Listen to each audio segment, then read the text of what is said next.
Hey guys, Anthony, Fourby4 Diesel and Fourby4touring Australia. This video is going to give you the reasons behind why you do and why you don't want a 2-inch lift, or what height lift you do want, whether you want a 10mm lift, 20mm lift. There's people that don't want a lift, there's people that want a 3-inch lift. So we're going to go through, look, we've touched on it before, we've talked about it in posts, we've mentioned it in videos, but yeah, there's a lot of videos. I suggest if you want to know about your vehicle, how to use it, how to make it last, then you need to watch the videos. This is just one piece of that million-piece jigsaw puzzle, and to be quite honest, I don't know which channel to put it on. Is this touring or is it mechanical? It's right on the borderline again. So without further ado, let's get on with it. So I need a 2-inch lift, or I need no inch lift, and so how high should it be? Now, first consideration is, right, I'm not saying this vehicle's set up right for you. We've just got a vehicle on the picture we're going to use as an example, okay? But the first consideration is when you're getting a lift, if you've got a vehicle that you've added bull bars and dual batteries and bash plates and winches and brush bars and heavy duty sliders and light bars, and the list goes on, see what I mean? It adds a lot of weight to the front, and of course the standard suspension and springs are not designed to handle that. So really, well, it might handle like a Lamborghini because it's probably almost sitting on the bump stops. No, it won't handle really that well. It'll handle well because it's low, so that's one consideration. While the road's smooth and it's low, that's good. You've got your center of gravity, it's all down low, that's what you want. That's a reason to keep it low. So one perspective is you want to keep it as low as you can. Now, the problem with that is it's close to the bump stop. As soon as you hit a bump, bang, boom, boom, the bump stops are hitting, and you get sort of a bit of a jarring through the car, not so comfortable. You know, you might think it's soft suspension, but it's not soft when it gets to the end, and it's right really close to the end and regularly hitting the bump stops, not even at speed humps. We're talking just at bumps in the road and undulations and stuff like that. So, hopeless, you don't want that. That is completely wrong. So there's a reason for upgrading your suspension, but you've got to make sure it's an upgrade, not a downgrade, right? There's your problem now.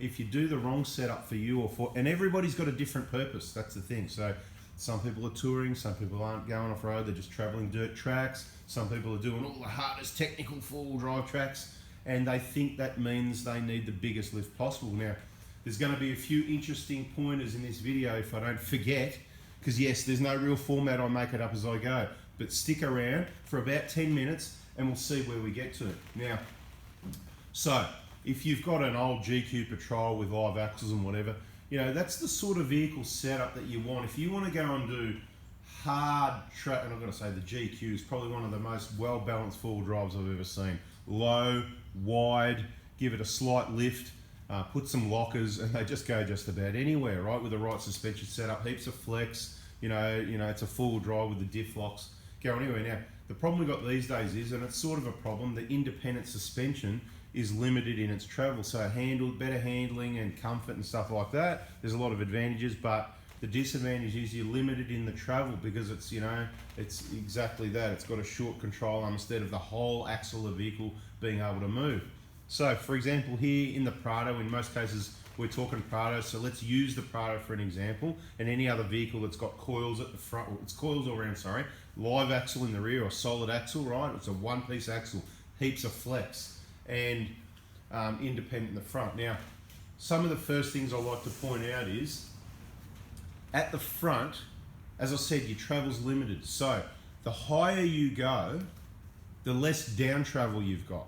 Now, topping out your suspension will damage it over time. End of story, right? There's some built-in bump stops, depending on what brand or whatever, a lot of variables again, that may help prevent that or make them last longer, but you don't want your suspension topping out at all if you can, or minimize it.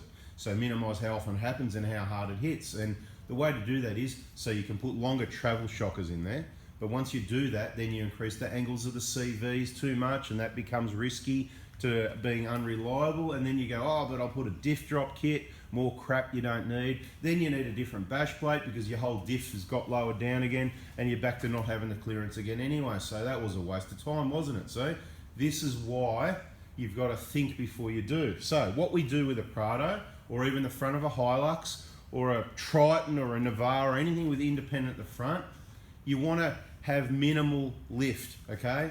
Now when I say minimal, on the Prados I'm going to use for the example, that's what we specialise in, I recommend about 40 mils probably ideal. When I say ideal, that's using everyone for an example. So that's close to a fit. So just for everyone that doesn't know, 2-inch lift. Well, you know, an inch is 20, what is it, 25.4 or 25.6? I can't remember, one of the two. It's about 25 mil, right, is an inch. So 2-inch lift's 50 mil. We're chasing about 40 mil at the front.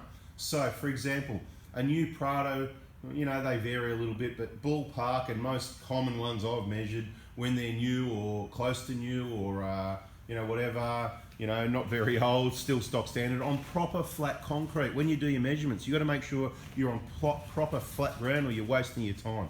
Okay, 750, from the way we measure is from the bottom of the rim, right? So the bottom of the rim, that's like here, the bottom of the rim, not the tie of the rim. You don't go to the center because you're too, it's you know, as close as like, there's no mark there. You need an accurate measurement. So you got to be at the bottom of the rim in the dead center, through the center of the wheel, up to the guard, the edge of the guard, right? So, you know, that's here, right on that edge there, in a direct vertical line up. You won't be more than a mil or two out sort of thing, doing it that way even if you're not quite right, but just set yourself back a little bit, make sure you get a good measurement.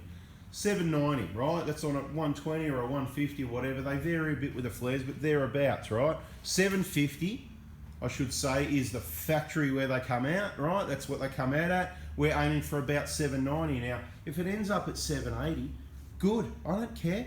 It's a bit lower, we just talked about that. We don't want it topping out. If it ends up at 800, that's okay too. It's not as good as 780 in my opinion, but again, everyone's different. If you're going out on all the hardest tracks and you want every millimetre of lift, you might want 810, 820, but here's your problem, right? Look at this vehicle. So it's high at the rear and low at the front. It's not, the setup isn't complete. That's another story. Waiting for a heavy storage system to go into the back over a year, that's another story in another video, okay? That won't be happening again.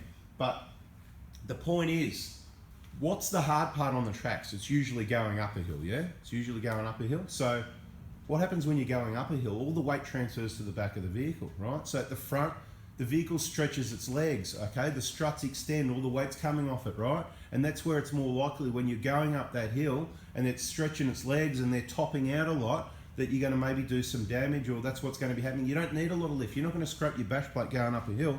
That's because you didn't pick the right line. You need to learn how to drive, not worry about getting 800, 810 or 820. In my opinion, yes, 800 is a 2-inch lift, but it's too much for independent suspension vehicles. Don't care if it's a Navara or a Triton. I don't specialise in those, haven't done them for years, but from my memory, same thing. You want to stick around the 30, 40 mil is ideal. It allows for more down travel. The aftermarket suspension's got a little bit more travel in it, but you're limited to what you can do because of the drive shafts and the twist in the arms and the bushes and stuff like that, right? So hopefully you get my picture with the front.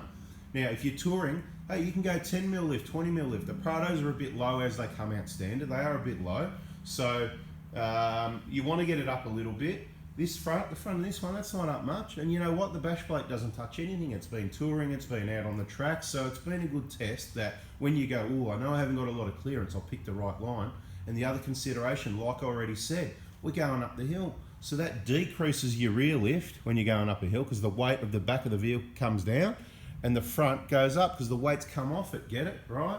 Just like you need to measure the suspension on flat ground. As soon as you're on a hill, forget about what the lift was when it was on flat ground. So, you're thinking now, hopefully anyway.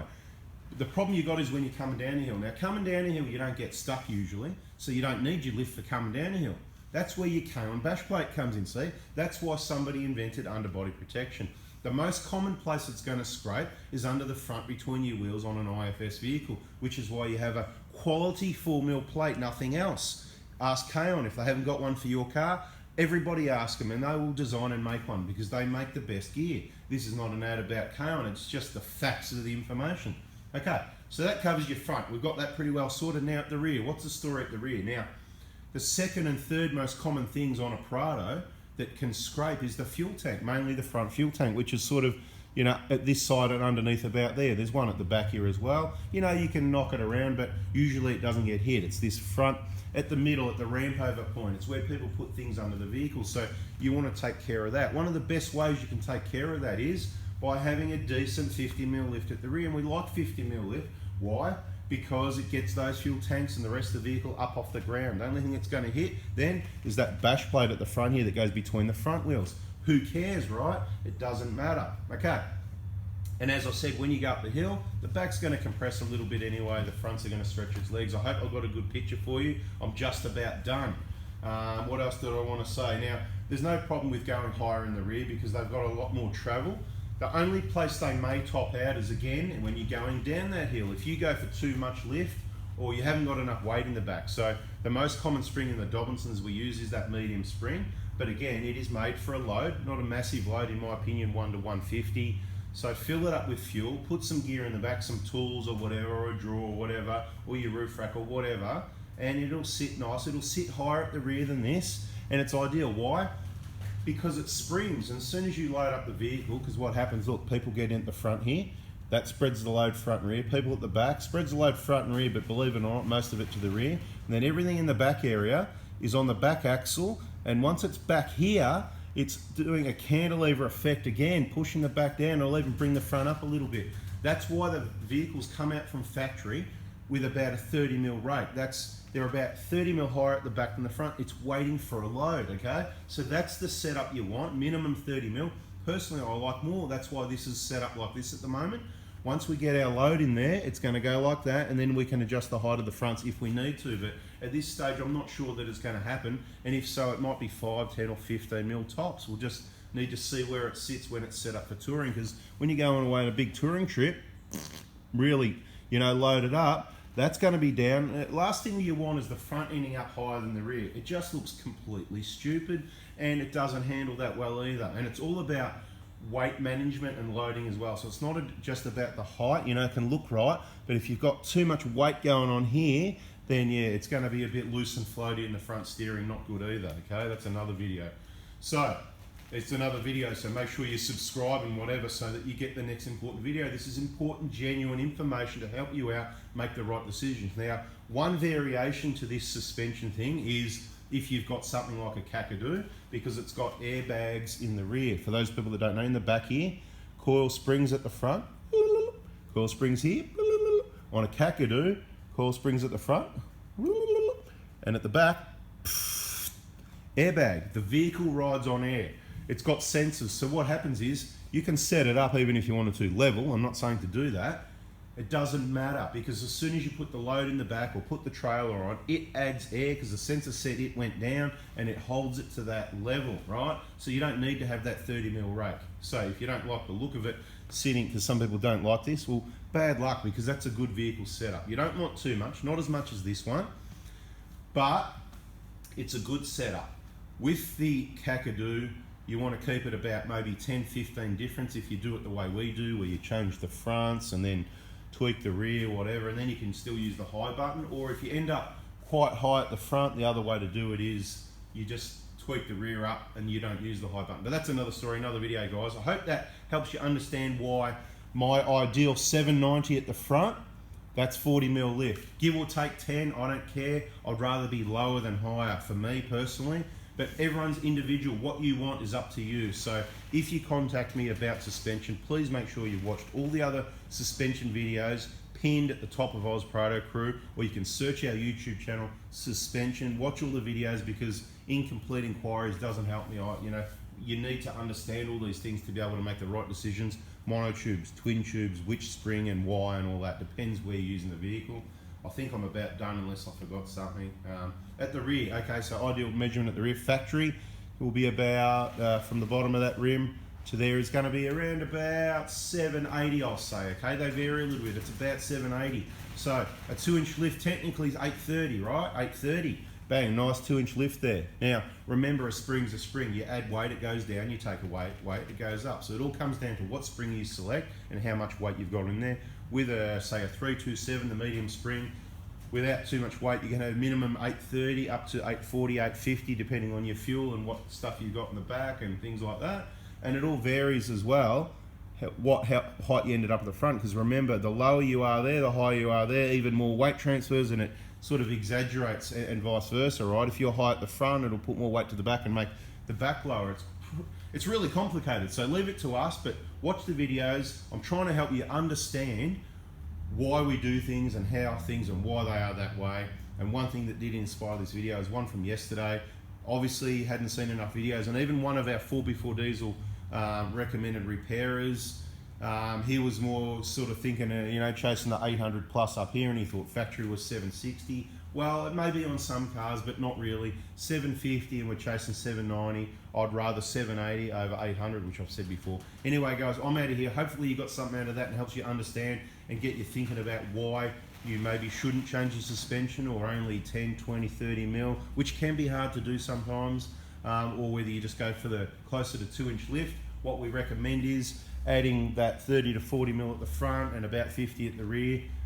It adds value to the vehicle. It works for you. It helps protect under the vehicle. And when you sell it, yep, it's got a 2-inch lift. It just adds value, guys. Thanks for watching. If you got something out of it, please give us the thumbs up. Hope you liked it. And yeah, like I said, subscribe, turn the bell on so you don't miss the next info. Now, which channel is this one going on? I don't know. We'll work it out. See you guys.